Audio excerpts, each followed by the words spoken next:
Coulomb's law বলছে যদি দুটো চার্জ নিই Q1 আর Q2 আর তারা দুজন যদি r ডিস্টেন্স দূরে থাকে তাহলে কি বলবো তাদের উপর একটা ফোর্স বা বল প্রযুক্ত হবে। এই চার্জটা কি হবে এর উপর একটা বল প্রয়োগ করবে, আবার এই Q1 চার্জটা Q2-র উপর একটা বল প্রয়োগ করবে। যে বলটা প্রযুক্ত হবে সেই বলকেই আমরা কি বলবো ইলেকট্রোস্ট্যাটিক ফোর্স বা কুলম্ব ফোর্স। এটাকে কিভাবে আমরা ডিফাইন করব?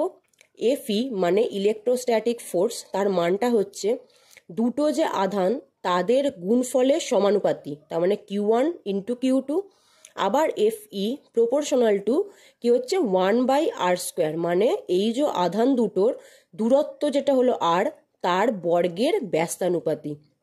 আচ্ছা, এখান থেকে কি লিখতে পারি? Fe proportional to Q1 Q2 by r²।